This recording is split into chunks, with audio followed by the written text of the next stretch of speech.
FIFA world cup 2026 round of 16 কোন দলের বিপক্ষে কোন দল খেলবে তা নিয়ে আলোচনা করব।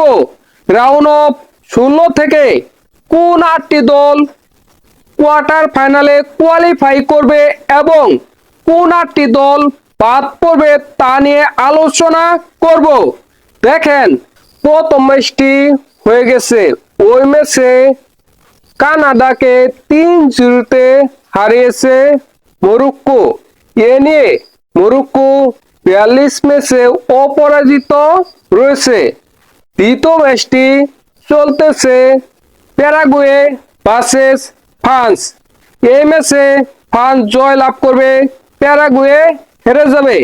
দেখেন, এবারে বিশ্বকাপে প্যারাগুয়ে রাউন্ড অফ 32-এ জার্মানিকে হারিয়ে রাউন্ড অফ 16-তে এসেছে। এই প্যারাগুয়ে ফ্রান্সের বিপক্ষে ভালো খেলবে এটা নিঃসন্দেহে বলা যায়। তারপরেও ফ্রান্সের সাথে প্যারাগুয়ে পারবে না এটাও বলা যায়। এই ম্যাচটা হবে 5 তারিখ 3টা AM। 3 number match Brazil versus Norway. এই ম্যাচটা হবে 6 তারিখে 2টা AM। এই ম্যাচে ব্রাজিল জয় লাভ করবে এটা নিঃসন্দেহে বলা যায়।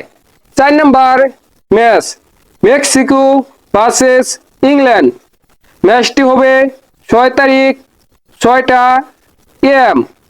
এই ম্যাচে ইংল্যান্ড জয় লাভ করবে এটা নিঃসন্দেহে বলা যায়।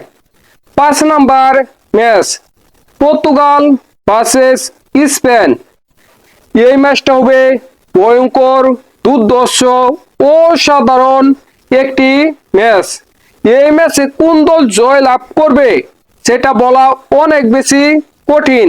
তারপরেও স্পেন এই ম্যাচে জয় লাভ করবে আমার মনে হয়। 6 number match USA versus Belgium. ম্যাচটি হবে 7 তারিখ 6টা AM। এই ম্যাচটি বেলজিয়াম জয় লাভ করবে এটা নিঃসন্দেহে বলা যায়। 7 তারিখে রয়েছে আর্জেন্টিনা ভার্সেস মিশরের ম্যাচ। এই ম্যাচটি হবে 7 তারিখ 7টা PM। এই ম্যাচটি হবে আকর্ষণীয়, অসাধারণ, দুর্দান্ত। তারপরেও এই ম্যাচে আর্জেন্টিনা জয় লাভ করবে। 8 নাম্বার ম্যাচটি হবে সুইজারল্যান্ড বনাম কলম্বিয়া। এই ম্যাচটি হবে 8 তারিখ 2টা AM। এই ম্যাচে কলম্বিয়া জয় লাভ করবে, সুইজারল্যান্ড হেরে যাবে।